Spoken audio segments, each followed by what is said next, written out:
Well, welcome to Energion's Hangouts, and this week we're going to be talking about the New Testament, authorship issues, and how, more importantly, how do we go about determining when a book was written and who it was written to, some of the background issues that can really help us understand the New Testament more. And for those who are with us, unfortunately, Dr. Black had a scheduling agreement or difference, so he won't be able to be with us tonight, but we're going to have Henry Neufeld, who is not only a friend but a publisher of mine, and we're going to be talking about these issues. So first off, Henry, what would you say would be some of the biggest differences or most important points in terms of approaching questions like authorship and what time a book was written? Well, when I think about how important or not important this is, I want to say both much in every way and not so much, which is to say that it's very important in our understanding to look at the context in which a book is written. So we want to go and find out who wrote it and when. And probably, we divide that up into the internal and external factors. And the most important internal factor is what the book says about itself. And I think rather than me getting long-winded talking about these other factors is, let's just bring up the example of that one and start from there. For example, the book of Hebrews is one of the disputed books. Did Paul write Hebrews? And if Paul did not write Hebrews, there's a whole range of alternatives.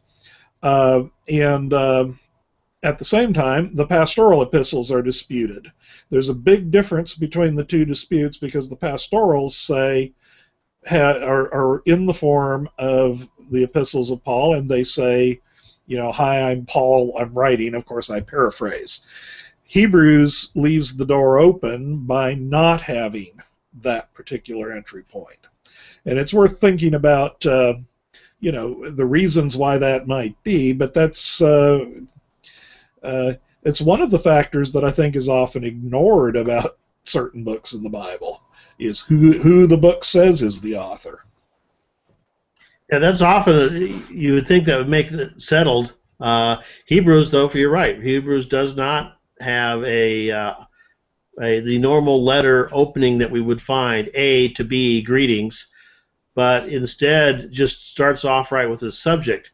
However, I don't, for one, I know that's used as a big reason. Paul always began his letters, but I'm always troubled by such reasoning that someone always did something, because when we look at, for example, Hebrews is not the normal opening of a letter. It doesn't have the standard New Testament period opening, which is A to B, greetings.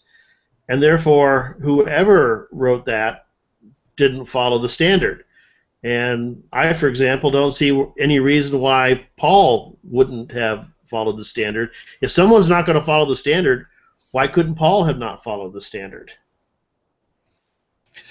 Yeah, well, I think that I think that there are possibilities to explain how Paul could be the author, even though he didn't. Probably my main problem, and I would say this is, how should I say, if Hebrews, with the evidence that I have on the rest of the issues, if Hebrews actually said somewhere, that Paul was writing it. And I'm trying to remember the one that he said he was writing in the close in his own hand. Right now. Pardon? The end of Romans, Tertius. Okay. Right.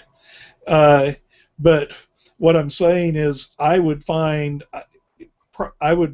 very little reason not to call Paul the author of Hebrews. If it was already claimed. Without that claim, I tend to start a little more open-ended. But of course, that goes, and you may want to address that more, but then we should throw in, then we start talking about the external evidence. Who says that who wrote? So we'd look at who says that Paul wrote Hebrews versus uh, any other message that they might have, and you can compare that again then to the Gospels, whereas the Gospels don't have anybody who claims to write them within the Gospel. They all have, in relatively early manuscripts, the attributions that we now use as the names of each of those Gospels. So that's external to the document itself. Yeah, I think that's one of my main reasons for believing that Paul wrote Hebrews. If you look at the early references to it, one of the nice things about Hebrews is it appears very early on in the late first century, possibly even being quoted. Unfortunately it's quoted, but not by Clement, but not specified who the author is there. But then very early on, you do start seeing the authorship applied to Paul, and for the most part, fairly consistently to Paul. So that's sort of what tips the scale for me. Is you look at the external evidence, and particularly the early evidence points to Paul. The external evidence, or the internal evidence, is not conclusive enough to rule Paul out, so I go with Paul. It's kind of interesting. Dave Black couldn't be with us, but I do publish his book, The Authorship of Hebrews, and subtitled The Case for Paul. One of the things that he did there was go back to a lot of the patristic evidence and provide his own translation. And so he questions some of the things that are commonly said about the external evidence. And I'm probably a little more likely to weight internal evidence higher, but nonetheless, one of the interesting things I found in editing that book before I released it is seems to be a little bit, how shall I say, a lack of careful study of some of these original sources when people do this. You have a kind of a once the consensus happens, it gets passed on without anybody going back and saying exactly what, for example, did Origen say about writing the book of Hebrews. You know, the common quote, and Dave in his book provided a translation of the passage from Origen that refers to Hebrews and the authorship. And that doesn't quite say what a lot of people think it does. Yeah, and I think that's actually one of the main differences, or I would actually put it almost as a problem in terms of a lot of these questions, is there's what I call a PhD bias, which existed even very early on. When you go to get your PhD, the final step, no one gets a PhD by writing what everybody else already did. So they have to sort of come up with a new theory. And what's happened is, I believe in the 19th century, with the rise of rationalism, you had people questioning everything about the Bible. It was basically a myth.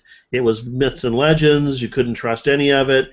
And of course, all the authorships were disputed. And you had people, for example, saying the Gospel of John was written as late as the 170s rather than written in the first century by John. Now, we fast forward, a lot of that's been disputed. The dates have been moving back, particularly since they found manuscript evidence that's earlier than their dates they had given, which is a definite problem. But the inertia of scholarship, like you said, that's sort of the, quote, settled results. And I don't think a lot of people go back and really question that the way they should.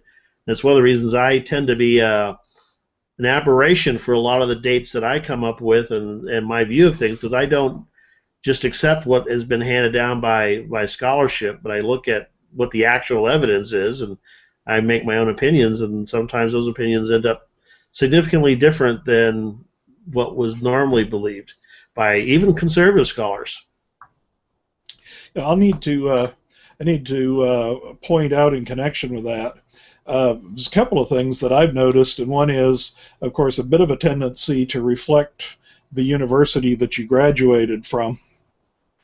I've noticed a few of those cases, but this, I think, it does happen all the way around. That, well, for example, I know that one person has suggested that. Who shall remain nameless, by the way, that the reason I published the book, The Authorship of Hebrews, was for exactly the reason that you're talking about. I wanted to find something, I guess not scandalous, but out of the mainstream to publish in order to get attention. But I can assure you that in publishing small books like our topical line drives, which is what that is not exactly the most lucrative market in the world. What I really like about it is if people want to know how do you argue against a consensus position, then Dave has provided, he's provided kind of the roadmap. And having read that and edited that book, and he's gone through things like comparing the vocabulary, stylistic issues, theological issues, going over the external evidence thoroughly, and that's precisely what you have to do. And what we're trying to provide, I think, today for anybody watching is some ideas of how you can understand the process so that, if you're an ordinary reader of the Bible, you pick up an introduction and you read, the date of the book is this, or the author of the book is this, or isn't, or the famous most scholars agree that. And I heard this from the pulpit in a very good way this past week. My pastor got up and said most scholars believe that Mark was the first gospel. He says that's what it is currently. It may not stay that way. Scholarship changes, which it does. Yeah. But before I toss it back your way, I want to say let's just kind of lay out here. My view on Hebrews, I tend toward a date that is too late for Paul to have written it, but hear the word tend, and I really don't think I know, I don't make any particular claim on authorship. I would call the author anonymous at this point, and I know that you differ on that, and probably as an illustration of how these are done, we might want to talk about those, and then I think possibly look at I would like to look at just briefly at the pastorals to illustrate how with a different set of evidence, we might come to, I think, a much closer, much more similar conclusion. I would, we would differ to some degree, but not a whole lot. The book is clearly anonymous because it doesn't specify who wrote it. Right. On the other hand, it's very clear that the readers, particularly if you read chapter 13, the end of chapter 13, it's very clear that the readers knew who the author was. And so, for example, I reject claims that Paul, even though I believe Paul wrote the letter, I reject claims that Paul was deliberately hiding his identity because he didn't want it to influence the arguments he was making. Considering that it's very clear at the end of the letter that the people he's writing to knew, whoever the author was, he was known by the recipients. I don't think that holds water. So to some extent, the letter is clearly anonymous. And the nice thing about Hebrews is the authorship, for the most part, doesn't really even matter, because even within the Pauline corpus, it's dealing with different subject matter and stuff. So we're not dealing with Paul's life experience where we would get a better understanding. I think the date of Hebrews is probably a more important thing, and the recipients of Hebrews would be more important issues than the authorship. I tend to support Paul, again, simply because I default there because that's where the early evidence goes. And I know one of the things that I differ from in a lot of modern scholars is I tend to look at the external evidence, and I tend to think that those people had access to a lot more documents and a lot more knowledge than we oftentimes give them credit for. True, it doesn't make them infallible, but I don't think I think their external evidence and what they say should be given more weight than is commonly given. Okay, I think we probably agree on the issue of authorship of Hebrews is not that important, although I think that for our topic today we should specify this would be one of the critical methods of dating a book is, of course, the author has to be alive. It does help. And so if Paul is the author, you automatically must date the book before the mid-60s, at the very latest. Yeah. And so that I mean, that's just it's humorous to say that, but that's one of those things where sometimes people don't think about it.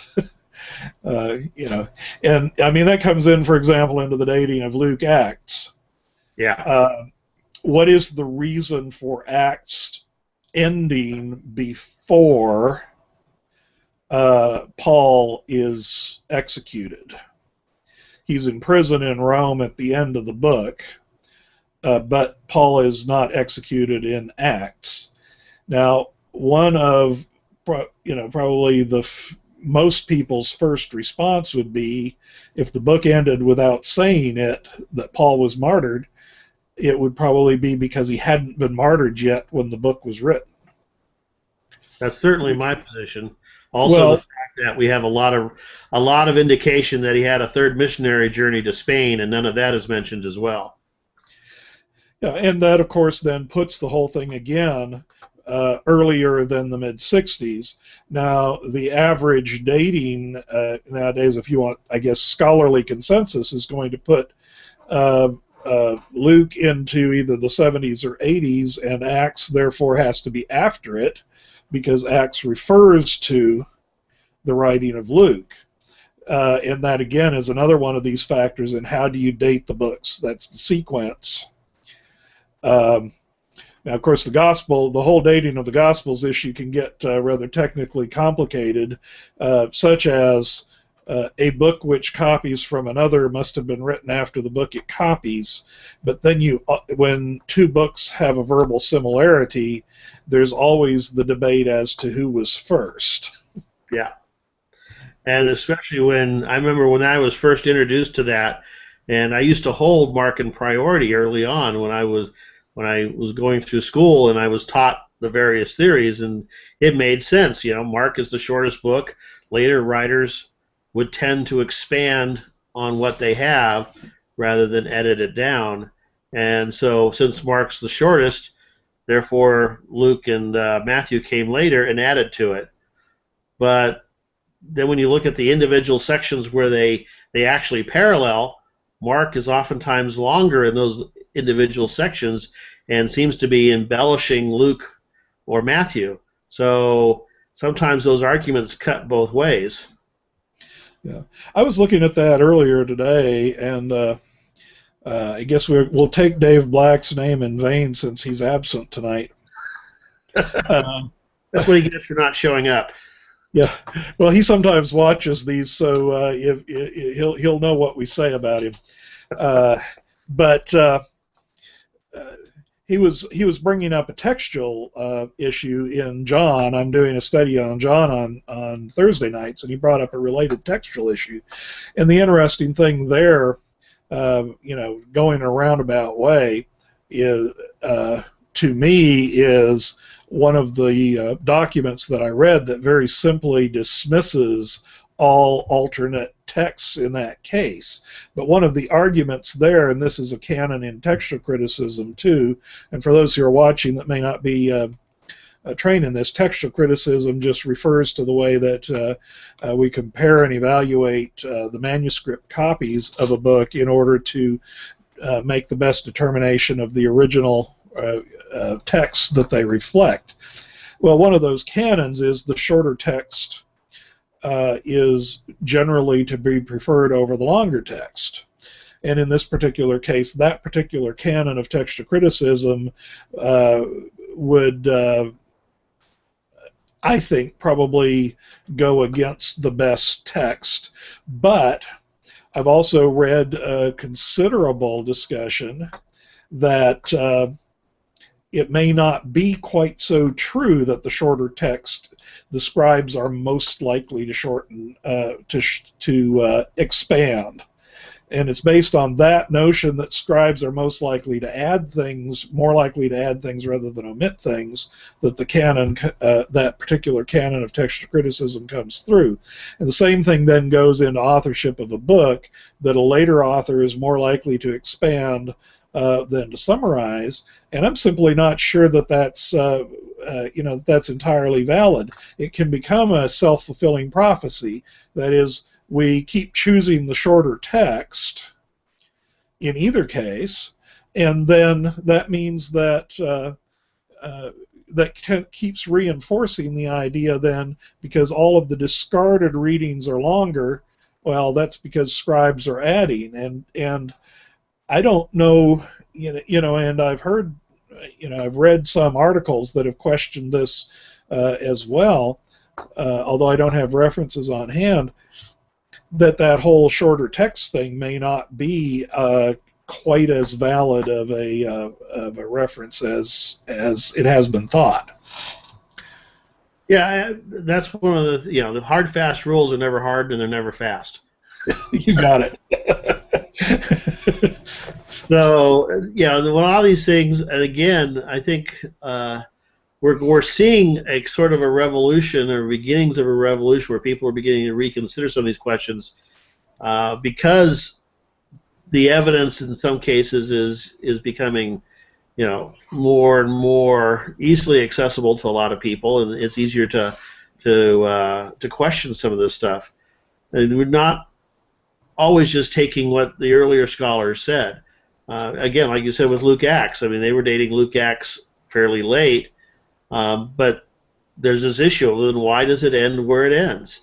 And to me, that's there's some other possible reasons. Maybe Paul was martyred right afterwards, and Luke didn't want to actually include that in the book, although he included the martyrdom of Stephen. So, but you might come up with something, and I guess this is one of the problems that we have, is a lot of this becomes almost a giant mosaic that pieces begin to hinge on other pieces. I, for example, think Matthew was written first. Then I follow Dr. Black's dating of the Gospels. That you had Matthew first, then Luke, and that Mark is the one who's sort of copying from the other two. But there's lots of pieces that begin to hold together on that, and pull out something, and it ripples all over the place. Now, you have, for example, if you have Matthew written in the late 30s or early 40s, then when you read Paul's letters to the Thessalonians, it's they're very similar parallels in his commentary to, say, Matthew 24. He talks about the end time type writing. You see a lot of parallels there. I don't think Paul had a copy of Matthew before him, but I think he had read Matthew at that point. On the other hand, if you date Matthew later, you could say, well, maybe they're coming off of the tradition that Paul was following at that point. So a lot of these things can very easily be turned on their head, which is one of the reasons I don't get too concerned about authorship. I mean, I think it's extremely important, but I'm very tolerant of various different points of view. For example, my pastor would agree with you on Hebrews, but I still go to his church. Hey, and you still have me for a publisher.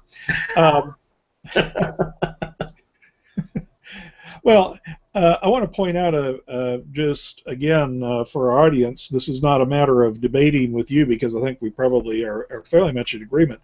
First of all, I think it's dangerous that too many of these issues that are a matter of very much a matter of evidence are are too often seen as a kind of a conservative liberal debate.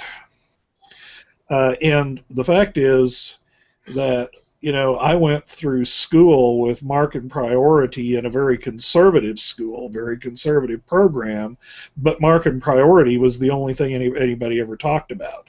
There was very simply no consideration of any other thing that I ever heard, during the course of my studies. But even though I am the publisher now of Dave Black's Why Four Gospels with his proposal in dating, it was not that book that started me thinking the other way. It was William R. Farmer. And William Farmer is not really arguing from a conservative point of view. His dating of the Gospels is extremely late. But he is arguing strictly on the basis of evidence in the copying, and with work from redaction criticism that is looking at why would this be modified from that, and the direction that it works.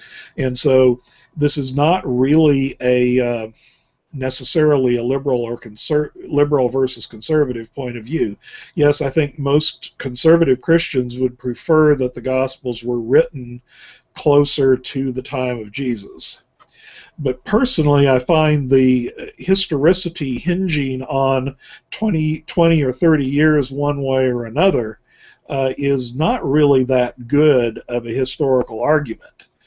Simply because somebody writes, let's say if nowadays if somebody sat down and wrote a memoir of their life when they're 70 or 80 years old and started when they were a child, we would not instantly dismiss the material that they wrote as a child. To me, that dating it's significant, but it doesn't have to be, for example, I could believe that Matthew was written in 85 without necessarily saying Matthew doesn't have any historical value. Those two statements are two separate issues in my mind. The other thing I wanted to underline something that you said, which is we're not, the hard and fast rules are not hard and fast. We're not talking about stuff that we can set in stone here. We're talking about things that a little more research might change somebody's mind. And I, just in my own example, 10 years ago, I would have dismissed the possibility that Paul was the author of Hebrews. I would have called myself part of the anybody but Paul school. And further study of the evidence has led me to say, it's quite possible that Paul is the author, so while I say, I don't know who the author is, Paul is on the list of possible people. Yeah. And the other thing is, be clear here in terms of liberal versus conservative. I mean, most conservatives accept market priority. I think it's when you go to seminary, you do your introduction to the New Testament class. They talk a little bit about the order of the Gospels. They talk market priority, and they move on to everything else. And it gets filed away as the accepted results of modern scholarship. And I guess that's where I come down, because I do think it actually matters, and this is something we might disagree a bit more on, is if you get into Hebrews, where I'm not too concerned as to who wrote it. I do think Paul wrote it, but I'm not too concerned one way or the other. If someone was to prove to me tomorrow that Luke wrote it, which I think would be probably the next best candidate, it wouldn't shake up anything in my theology or anything in my beliefs. But I do think it comes down to importance in terms of something you mentioned, is when it was written, which ties into the whole question of why was it written. And again, I realize can't get into all the details here, but I would argue that Hebrews was written by Paul to a group of Jewish Christians, possibly even priests who had converted after the resurrections, and that it was written in the late the mid 60s, amidst the tension that was occurring inside of Israel at the time, inside of Judea. And if you put yourself into a Jewish Christian, you know, Judea is in ferment. In a couple of years, there's going to be a revolt breaking out, which will result in the Romans destroying the city and the temple. You would be torn. Why are you leaving your religion at the very time that you're needed most? Why are you leaving your country? Because one of the things about Judaism is the nation and the religion are very much intertwined. And so there would have been this pull to go back when they were most needed. And if you read through a lot of, the whole theme of Hebrews is don't go back to the old system. That Jesus is not only is the fulfillment of the old system. It's the true path. The old is an illusion. Illusion is probably not a good word. It's a shadow of things to come, and Jesus is the fulfillment of the Old Testament. So why would you ever want to go back to the old system? Again, that argument depends a lot on dating. If you dated into the 80s, that argument doesn't work very well, and it may have been written to other people. Yeah, and the interesting thing, I was going to bring that up, although actually arguing about the audience of Hebrews is probably beyond what we're trying to accomplish here right now, is that my later dating does accompany a different view on the audience purpose, and so we would have that, and you were talking about the mosaic. Each piece, you have to be able and willing to examine all of these pieces, and goes back again to something I said earlier, which is, if you really want to study this sort of thing, you need to take you need to be willing to look seriously at evidence rather than simply accepting what everybody has said. We actually have two questions right now. The first come in, I've got over here by text, and it's addressed to you, Elgin. Uh-oh.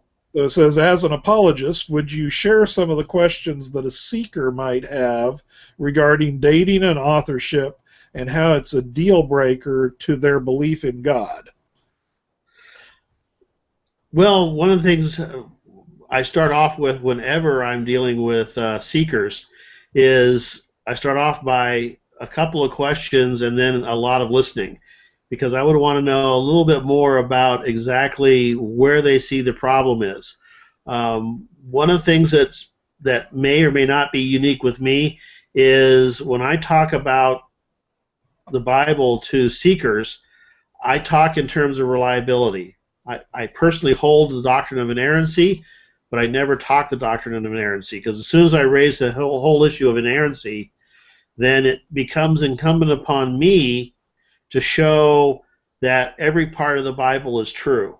And there are certain parts of the Bible where we don't have evidence. I believe they're true, but there's not enough evidence in the historical record to go one way or the other. So we don't have independent confirmation of every verse in the Bible. So rather than talk about inerrancy, I talk about reliability. And I start talking about why do they think the dating is only important in terms of reliability. And I would look at other things in terms of, we all know, one of the things that we do know is that it looks very, the entire New Testament was written in the 1st century. That it's pretty clear from, the evidence that the dating into the 2nd century are now pretty routinely rejected. And so we have all the letters written in the 1st century. We know a large number of them were written by Paul. There's no dispute on a majority of those. So where is the particular problem? I happen to agree with you. I happen to believe Matthew wrote Matthew, and he wrote Matthew in either the late 30s or early 40s. But if somehow it could be shown that it wasn't written until the 80s and was written by somebody else, that wouldn't really bother me that much, because again, Matthew doesn't say, and this was written by Matthew. I'd be a little bit more troubled by the pastoral epistles, which do claim to be written by Paul. Now, they're very clear that Paul the apostle and Timothy, and then they go on. So if those were shown not to be written by Paul, I'd be a lot more troubled. But I happen to believe they were written by Paul. But so again, where do you have a particular issue? The dating is actually moving in terms of trend lines. It's very seriously moving in terms of conservative positions, to the point where you even have some suggesting dates, for example, for John into the 60s, which is much earlier than conservatives and tradition has dated John. So where are the problems? Why you have concerns? And then I would address those particular concerns. Yeah, I guess I would want to comment on that. I really have rarely heard a person who is a spiritual seeker whose consideration is authorship of the books of the Bible. It's rarely, at least in those who have come to me, has rarely been that specific. But it may also be because one of the differences between you and I, and you already mentioned inerrancy, you don't talk inerrancy, I don't believe inerrancy, but is also, to me, historicity is even much less of a concern, and so I would probably very rarely get into that particular that particular debate with the seeker. To me, authorship is a very important when you're talking about authorship and dating, when you're talking about how do I interpret this, less important when you are talking about is this a book of value for my life? Is it somewhere that I am supposed to learn from? So there's really two different questions there. And I do have this other question. If you want to say more about that one, we'll do that, and then I'll go to read the other question here. No, I think that pretty much covers it. Start off by listening and find out what the real issue is. I would agree with you. Rarely have I ever found someone who the initial issues of raising, authorship or something like that is the actual problem. That's usually their insulator problems that they use to throw out there so they protect their real problem. What I found, I guess what I found is people who ask me about this, it's usually the result of having read different introductions, different study Bibles. Let's say if you take something like the Oxford Annotated Bible, which is the standard that's used for United Methodist pastors in training, and the dating and authorship comments that it would make, say, versus, what I've got right here, the NLT Study Bible, they're going to differ. Yeah. And people see that, and they're asking, okay, why is this sort of thing not settled? Well, it's not as easy to settle as you might think, and that's why I want to say two different levels of importance. For understanding, quite important. As a root of my faith, not nearly as important to say who precisely is the author. And I mean, your comments on the audience of Hebrews versus the dating illustrates that well, because my difference in date goes together with the difference in reading, and you would expect it to. And these are issues that even conservatives disagree on. My pastor is very conservative, and yet we differ on particular issues, and this is because the evidence isn't always quite as clear. Okay, let's bring up this other. It's a specific question regarding Hebrews, and it's for both of us. So I'm selecting that now. How do each of you handle Hebrews 2:3? Now that's where it sounds like it's second generation. Yeah. For me, I can't imagine Paul ever admitting he didn't hear the gospel directly from Jesus. You want to take that first, or? Well, it is. I would say it was second, and depending on how you define second generation. Paul had his conversion on the road to Damascus, but then he spent 10 years learning from the other apostles. And so he did learn quite a bit of what he taught from the other apostles. He was not one of the original 12 who followed Jesus before he was crucified. So in that sense, I would say that's what 2:3 is referring to. It's referring to the fact that he was not one of the original 12 apostles. I would probably have a simpler answer than that. I weight Hebrews 2:3 on the side of the scale against Paul.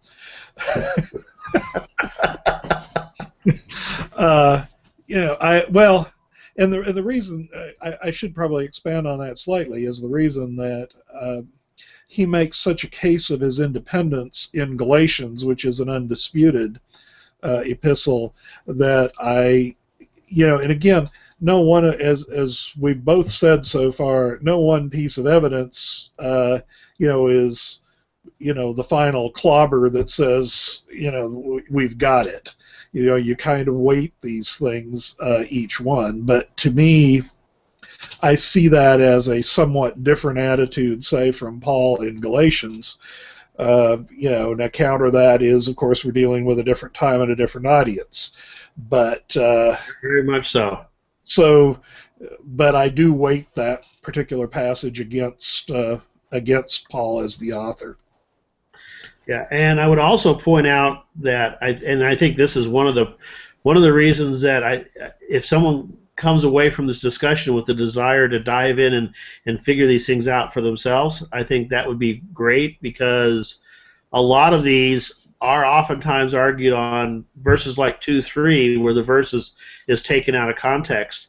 My view of 2:3 is actually based on where it falls and what's actually being argued at that point, and so it's very heavily into the context. And the question for me is, could Paul have written that? I have no doubt that Paul could have.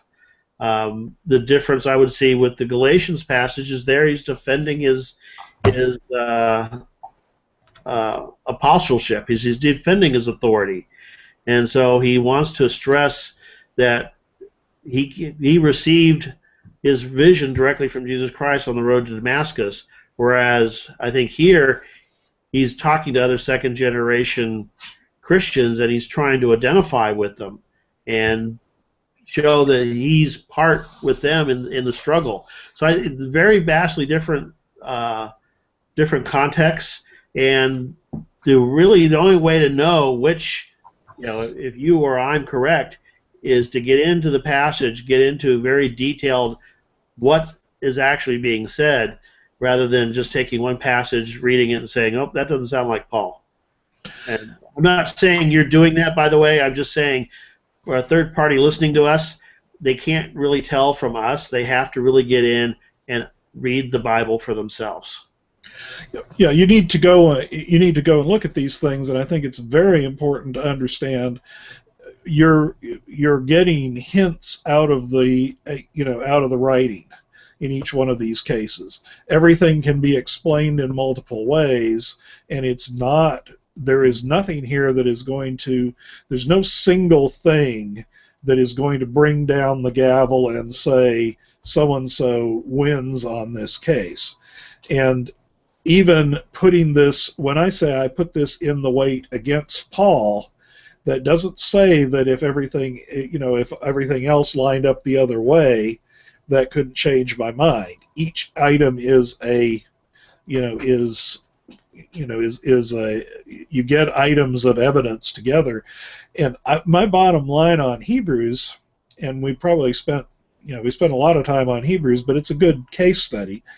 My bottom line on Hebrews is that it tends to go with how much weight you give to the external evidence. In other words, the Church Fathers, 2nd, 3rd, 4th century, how accurate is their knowledge, and also, of course, since there are some differences, what precisely did they say about it? So how you weight external versus internal is one of the big differences in how somebody dates any number of books. For example, if we go by external evidence, the Gospels are going to be pretty clearly dated and authored. So, that's kind of that's one of the critical differences in how people date them. Yeah, and that's one of the reasons I tend to go to the more traditional dates is I tend to give a lot more weight to external evidence, um, which is I think I've even read some people who are what do you say more on the liberal side or more on the questioning side who don't agree with me, who yet are beginning to lament that maybe we have not looked at the early church fathers as much as we should have. That maybe we've written them off a little bit too much as just tradition and myth and sort of the Reformation that a lot of the New Testament has gone through in terms of its dating and reliability. That seems to be beginning to happen. Maybe I'm just wishful thinking here. Is beginning to happen with some of the church fathers where they're getting a little bit more consideration and people are beginning to pay a little bit more attention to what they said. It's an interesting thing that I thought I'd bring up because I think I differ. I perceive things a little differently in terms of where scholarship is going because I already see we've had a lot of swing one direction, but I already see a lot of counter swing. Scholarship to me tends to do a bit of a pendulum act. And some things that I was told when I was in graduate school, okay, these particular critical theories are going away. Some of those very critical theories are in many circles making a comeback. I am reminded of my undergraduate advisor, Alden Thompson, who we had him speak at our graduation. We were non-traditional and had somebody from the college speak. And his speech was on riding the pendulum. And he said that the closer you get up to the top, the easier it is to ride. If you hang off down at the bottom, you're going to have a real rough ride. So it was kind of an interesting line there. But whatever the trend of scholarship is, what I again would call on people to whatever extent you have the ability to study the literature, please do. I'm reminded a lady caught me in church with just one of these very questions, and she said, I just don't understand how my study Bible gets this interpretation from this verse. And my first response, without even asking what verse and what the interpretation was, I said, have you considered the possibility that your study Bible is wrong? which was quite a shock to her to realize, and that's why, I recommend when people have Bibles with study notes is get Bibles with study notes that come from at least 2 and better 3 or more different perspectives. Because you're going, let's say if you get a dispensational study Bible, a Reformed study Bible, a largely, academic secular style study Bible, they're going to have different results, and then you get to go and compare what they have to say, and at least it gives you some idea of the range of what scholars are saying about that, instead of just having one and going, oh well, I guess that's what scholars believe. Yeah, although nothing replaces just actually reading the text itself, and oftentimes we get lost into the notes and we forget to actually read the Bible itself. Yeah. Well, I think going back to the question that we got in the text, and we've got one of these set up for, and I guess you and I and Thomas Hudgens are going to discuss it during Consider Christianity Week.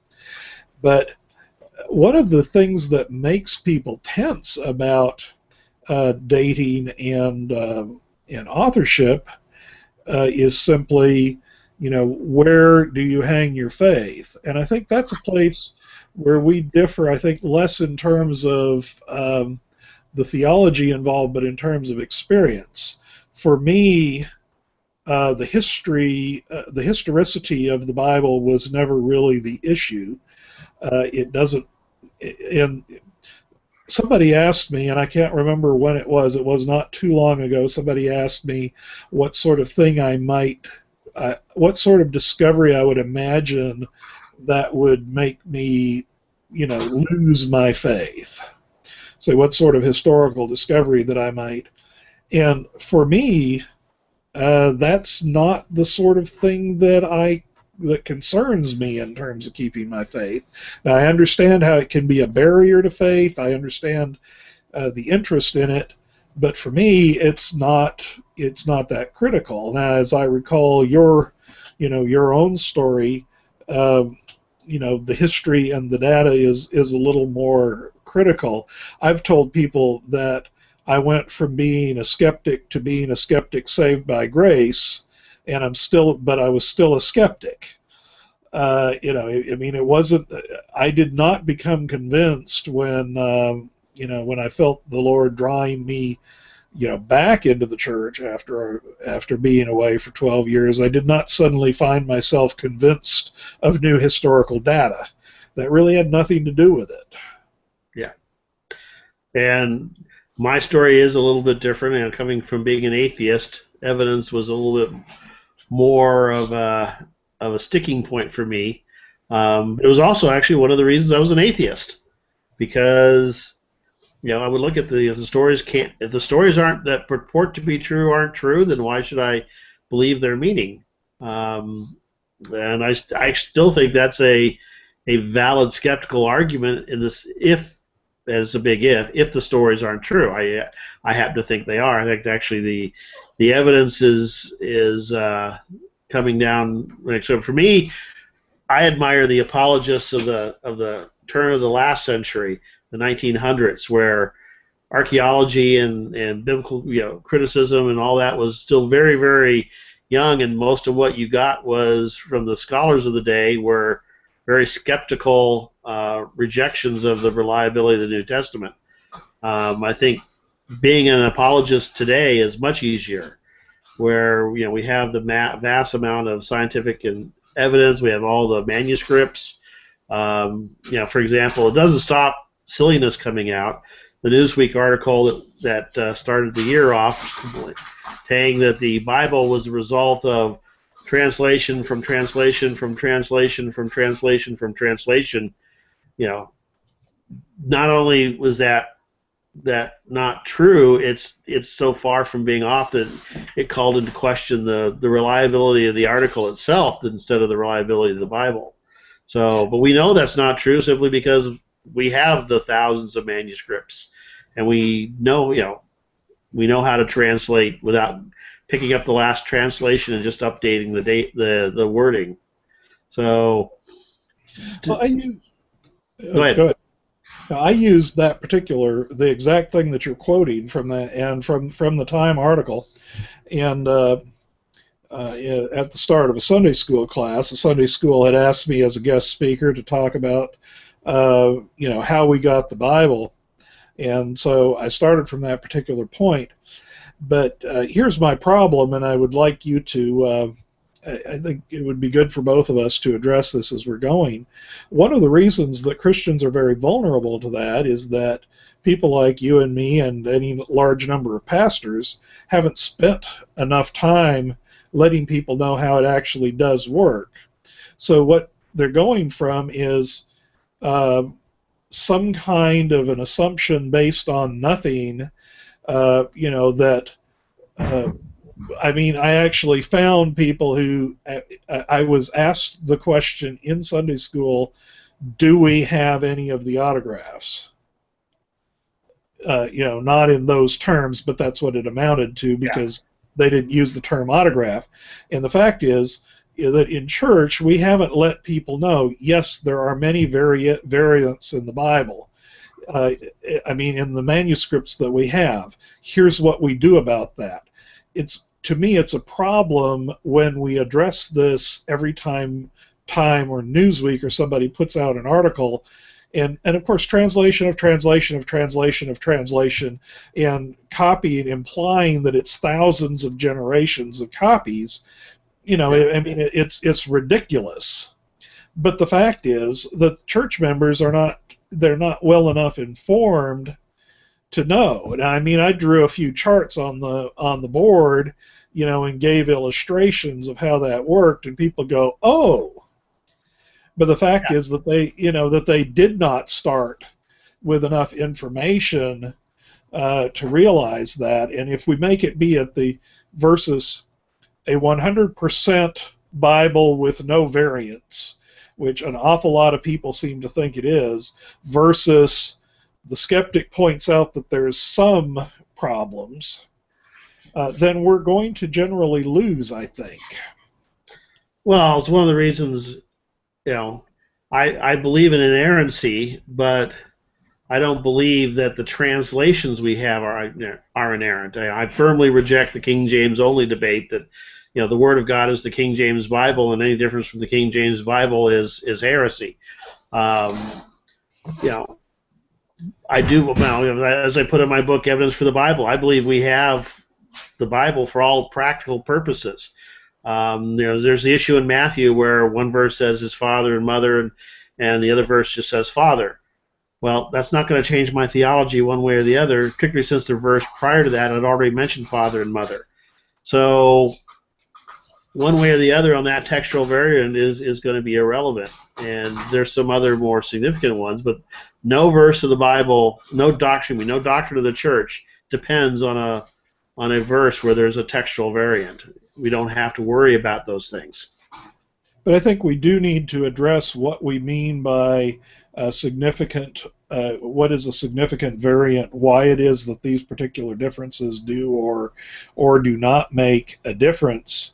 Because if people have the perception that there can't be any variance in the texts, which some people do, then the first time you find a variant in the text, then people tend to throw the whole thing out. Yeah. And so that's where we need to really inform people. I'm looking at the time, even though you're the host, I'd like to mention your books and a couple of mine that are relevant to what we've been talking about. You've already mentioned Evidence for the Bible, which also has a study guide. Christianity and Secularism, it also has a study guide. Those are the most relevant to what we've been discussing today. And my two would be When People Speak for God, which really spans from Abraham heard God saying, get up and go to a country that I'll show you later, so get going, all the way to the person who comes to a church committee and says, God told me in my devotion time this morning that the church should, and how do you respond? The other book is What's in a Version, which talks about translations. Both Elgin and I agree that translations are not inerrant. It's the earlier parts that we disagree on. So as it relates to the Bible in your hand, we're not claiming that it is without error.